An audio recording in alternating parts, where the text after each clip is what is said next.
Hi, everyone, and welcome back to another episode of Habitual. Happy Wednesday. Gotta get used to saying that now. Um, I don't know. I honestly just decided to change it to Wednesdays because, as an avid podcast listener, I personally never listen to podcasts on Fridays, and it seemed a little counterintuitive to be releasing episodes on Fridays when I don't even listen to episodes on Fridays.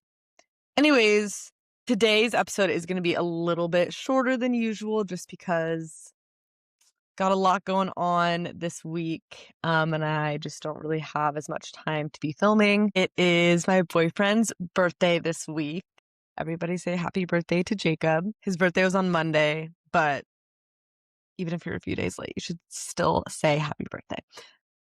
And things have been really kind of crazy at work, so this is just I just don't have as much capacity this week, but I still think it's going to be a really good episode. So let's just jump right into some daily delights. I don't want to be a broken record, but I just can't stop being so grateful and delighted with this weather that we're having. It's a little too warm for the beginning of spring, I will say. But also I just love the warmth. So this is like the best thing ever. I spent the weekend at the coast and it was like 75 degrees. I got sunburnt. First burn of the year, baby. Yeah. That just made me so excited. I got like a little bit of color, which is always the best. It's always a good thing when you get a little color on your face, when you get a little tan, a little burnt. Unless you burn really bad, then that's not chill, but I don't burn that bad. My burns kind of tend to turn into a tan within like a day or two, so grateful for that. And today I am working from home, so I got to work from home and I usually do this in the summers, but this is my first time this year, the first day this year that I got to work from home outside on our little porch patio, laying in the sun, working in a bikini. Yeah, really doesn't get much better than that. So that was definitely a daily delight. And another daily delight is I just love love. I love love. I love birthdays. I love celebrating the people that I love and having it be not only Jacob's birthday, my boyfriend, but also Billy's birthday, my best friend. Um, they're just like two of the most important people in my life. And I love celebrating them. I think it's so important to show the people that you care about, show them that you care about them and to tell them frequently and constantly that you love them because you just never know. And I think that what is the point of having and feeling the love and admiration that you have for them if it's a secret or if it's only expressed sometimes? And so I feel like I do a pretty good job of expressing my love and appreciation and gratitude for them and their relationships in my life. But I also love an excuse to go above and beyond and do it even more because it's just the best ever. Another daily delight that I have is I did all of our laundry last night, like a bunch of it. And so I'll do like a bunch of loads and then I wait till like it's all dry and then I stack it in my living room and then I'll like watch something on the TV or like listen to my audiobook while I fold it. And last night's laundry special was one night only in Manchester, Harry Styles singing and performing Kiss all the time, disco occasionally. Yeah, I liked that. I liked that. I haven't seen that man be like that in years. We all haven't. I love this album so much. I know I talked about it in the last episode, but I love this album so much. Like, this shit means so much to me because, like, I don't know. I do like a lot of his other. I like all of his music, but I'm not like obsessed. And this is like just, I love it so much. I gotta watch that and fold the laundry and have a clean house and just had to like a full reset for the week. And so that's definitely been another daily delight. Another daily delight that I have is because of the nice weather. Yes, I'm bringing it up again. Because of the nice weather, I have started to run. Yeah, I know that sounds crazy because who would choose to do that? I don't know. I've always thought that. I was like, I did sprints. I did track in high school and I did very short distance sprints, as in like 100 meters and 200 meters.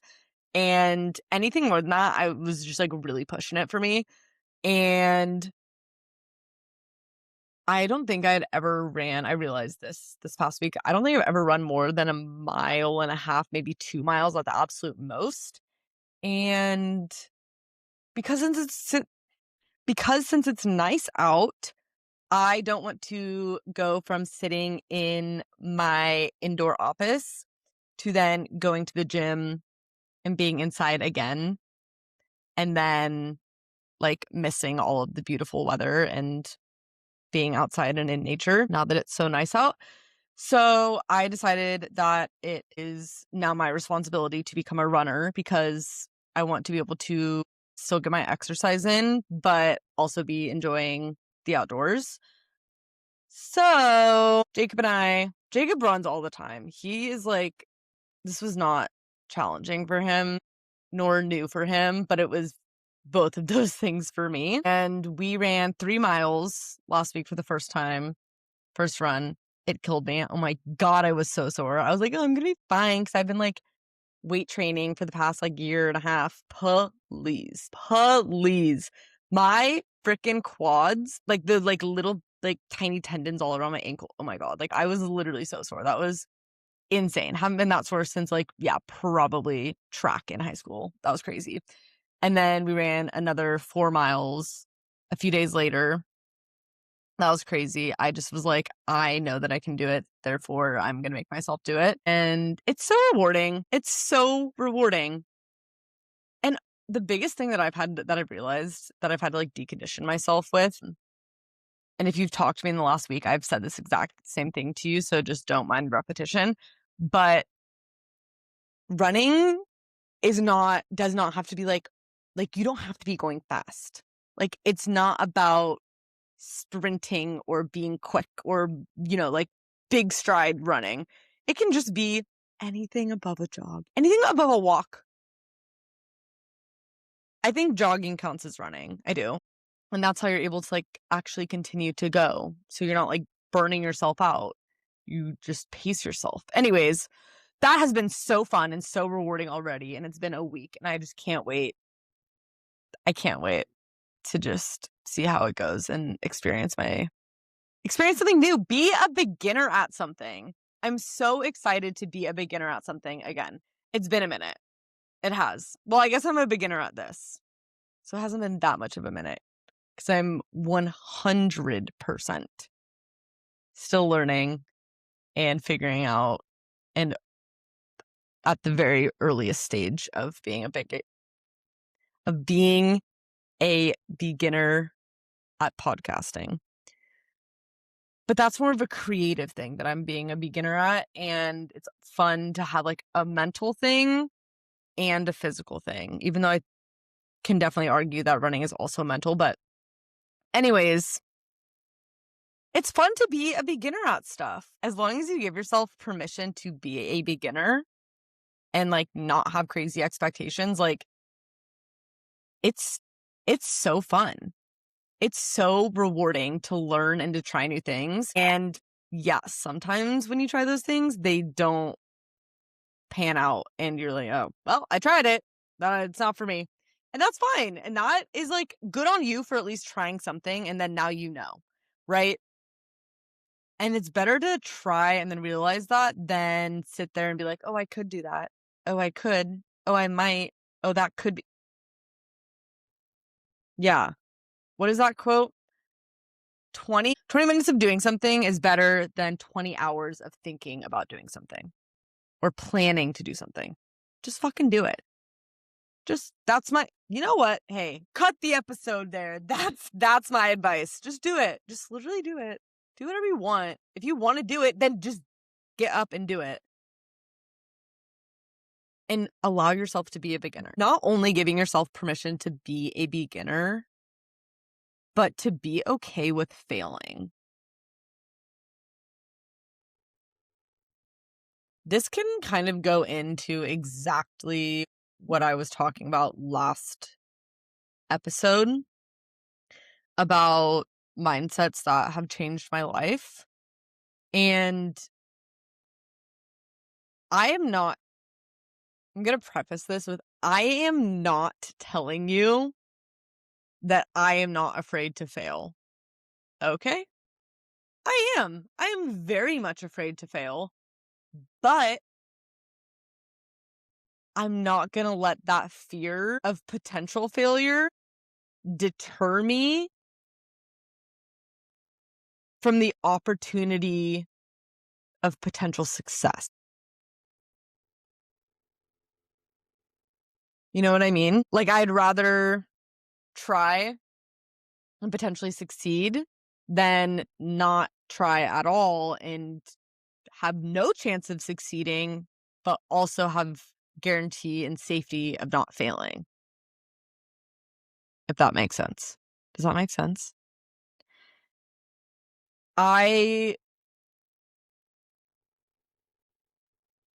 Failing is so scary. Of course it is.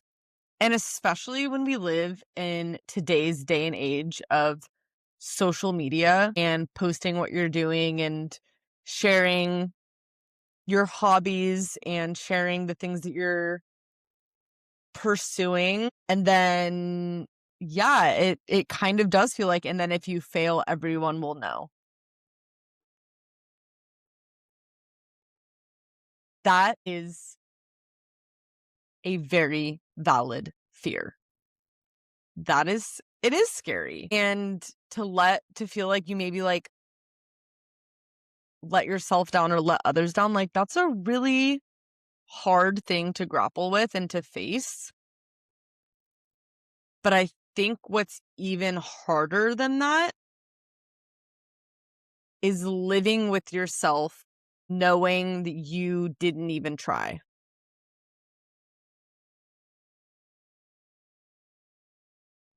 Mic drop.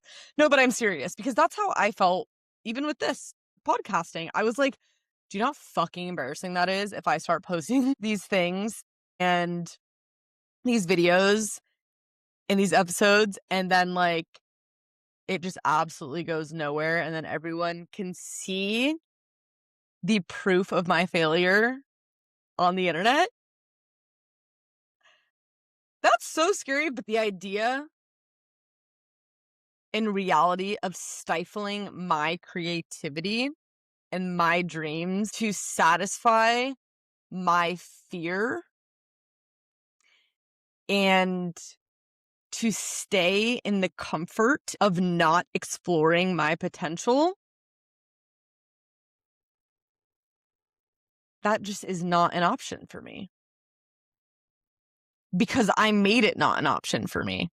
Like, I decided that that was not an option for me because that is not a life that I want to live because I know for a fact that if I never did this, I would regret it.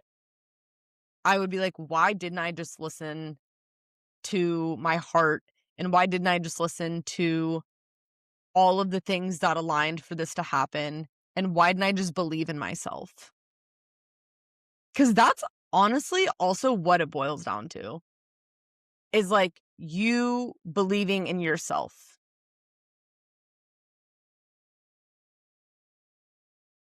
And it might sound cocky and arrogant. And I don't know. If you take it like that, maybe that says more about you than it does about me. But I believe that have I have important things to say. And I believe that my perspective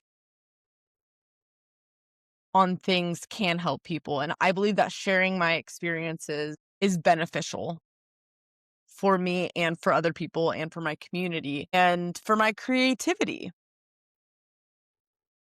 And I would never be able to forgive myself for never exploring that. And so I face the very real possibility of failing at something that I'm trying,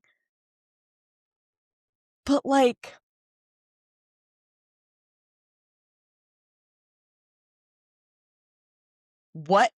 what if you don't fail?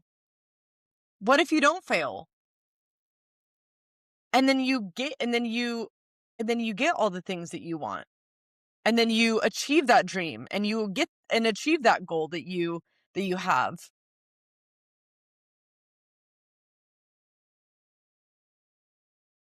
Like,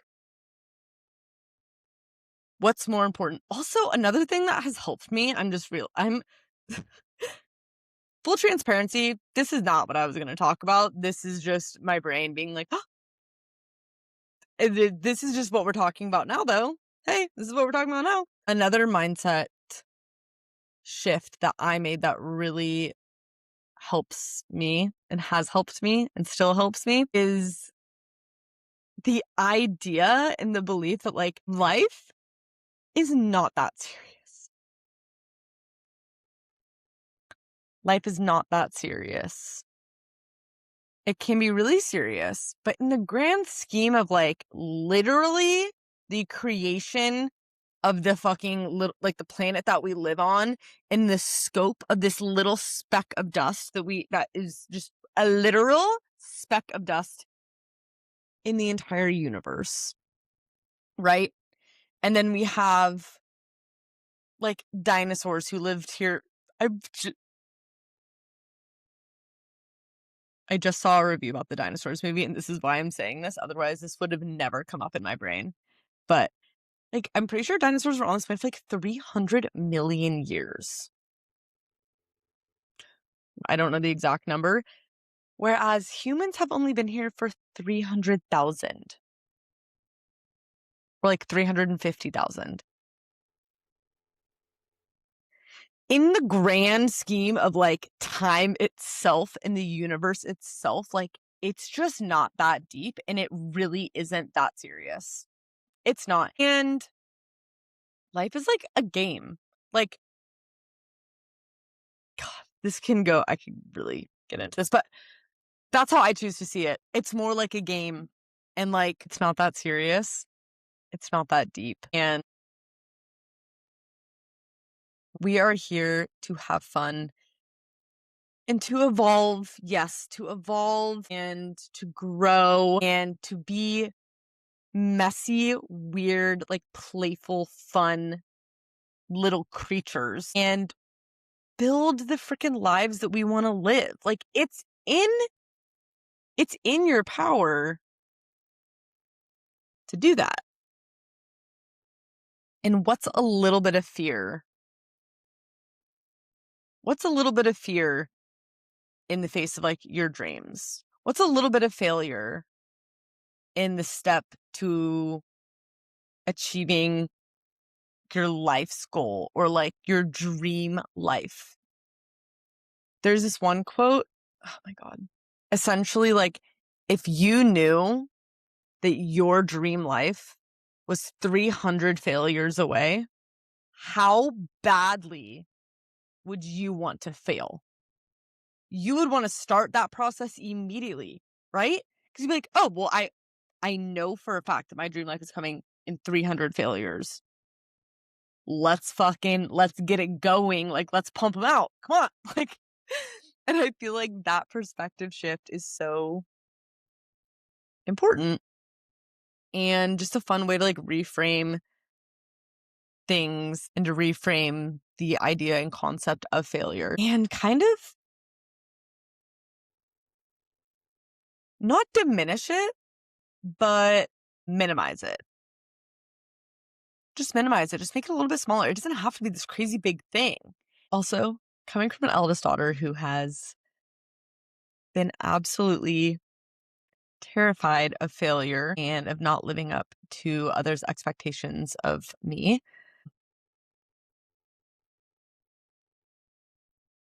it's a lot easier said than done. And I know that. I know that what I'm saying is not this poof overnight thing, but it is worth it to start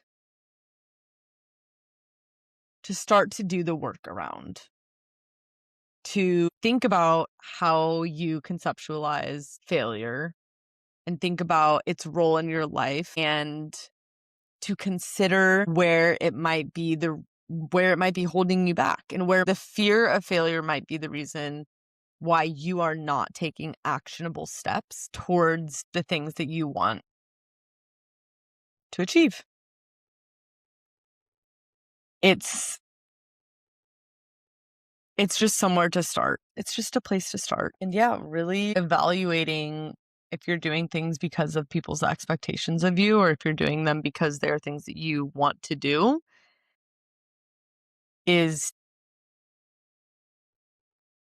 I mean, it's just huge. I feel like it's one of the most common pieces of advice that's given, right? It's like, do something for you and not for others.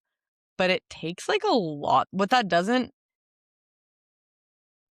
consider is that there are levels to this shit. Sometimes it's just like actually ingrained. Sometimes it takes like serious reflection and work and journaling or therapy or, other experiences to decondition yourself out of who you are or who you think that you are because of a life lived under the expectations of others. And who knows? Some people might realize that others' expectations of them genuinely do align with what they want for themselves. And if that's you, like, that is so fucking cool. And like, props to you, my dude, because that's sick. That's awesome. But I think for the majority of people, we can live out others' expectations first. And that's also not just like family or friends or people that you know. That's also just like society in general. Like, go against the grain, do something different, like break out of it. Like there's so many expectations. Um that once you free yourself from them, and then you also free yourself from like the idea or the concept of like potentially failing or like the fear of that, ah, life just actually opens up beautifully in front of you. Because think of all these things as like they're just like little mini roadblocks. Like they really are. And I'm not saying that I have done all of this and I like don't think of these things that like, are you kidding me?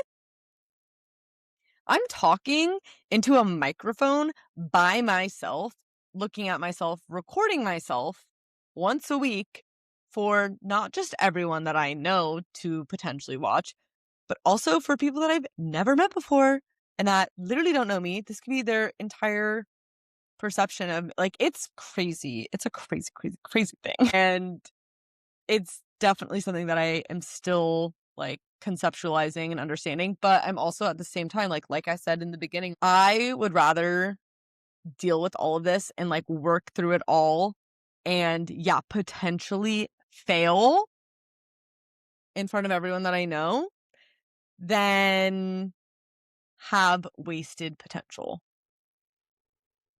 Than live with the regret of not doing what I wanted and what I thought could be best for me, and live with the regret of not trying, of not even giving it a chance.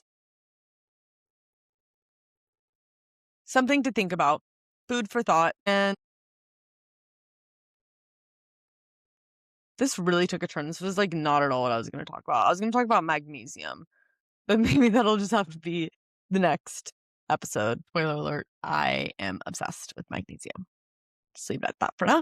But anyways, give yourself permission to be a beginner. Everyone is a beginner at something, always. The greatest people in the world at the things that they do, like Olympians and stuff, they were once beginners. There are people that are Olympians that started that sport like 5 years ago.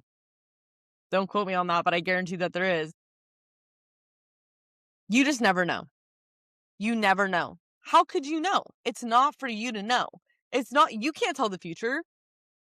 How are you going to know that this isn't what's meant for you? How are you going to know that this isn't like taking the next step or like the biggest leap or starting something doesn't change the trajectory of your entire life? Growth is uncomfortable. You have to get out of your comfort zone in order to grow. You cannot grow when you are comfortable. You you can't. You can thrive and you can heal and you can rest and you can reset, but you cannot grow and you cannot make. If you want your dream life and your dream life is nothing like the life that you have right now, shit has to change. You have to start acting on your desires. It's just it's it's it's just the reality of it. And if you love it and it's something that has always made you happy, then where's the failure in doing it? If it brings you joy, where's the failure? If you're going to conceptualize and think about what definition you have given failure and what role it plays in your life, then it's worth it to also think about and do the same for success. What does success look like to you? Is it just deriving joy and doing something that makes you happy and spending time doing something that makes you happy and is an outlet for you? Because then just doing the thing is successful. And also, side note, let me get on my soapbox real quick before I say goodbye. There is this weird trend, belief circulating the internet that your hobbies have to make you money. Oh my God. No, they don't. And if you start a hobby with the sole intent of just trying to make money, hey, that's not the point. That's not going to be, even if it does bring you money, are you even going to enjoy it? Because it's not something that you're like, at that point, it's just a job. If you're just doing it for money, that's a job. That's not a hobby. Doing something purely for enjoyment, that is enough. That is enough. Doing something because it makes you happy is enough. Doing something because it is a way for you to express your creativity, that is enough. Doing it because it makes your body feel good, that is enough. It does not have to be this weird, gross hustle culture that is being pushed on us constantly by every fucking influencer that exists pretty much. And like, oh, I really like crocheting, therefore I should start a crochet Etsy and have a like marketplace. Like, no, you don't. You can just enjoy crocheting and you can enjoy crocheting and you can crochet for yourself and you can make cute tops and you can make little hats and you can give them to your friends. And that can be the source of joy and creativity that you have. It does not have to be this weird money thing, this business, like this like side hustle, whatever you want to call it. It's just so, it makes me so annoyed. And it actually is just another indication of what it's fucking capitalism is what it is. You can do things that you enjoy because you enjoy them. That's it. That's it. That is it. Okay. Anyways, I could go on, but claimed that this was going to be short and it's not. So I am going to say goodbye for this week. I hope everyone is having a wonderful, beautiful, gorgeous Wednesday and that you have an amazing rest of the week. And please don't forget to share your daily delights with me, either in the comments or Instagram. You can DM me, anything. Whatever way you want to share, I am happy to hear. So, with that being said, I love you, and I'll see you next week.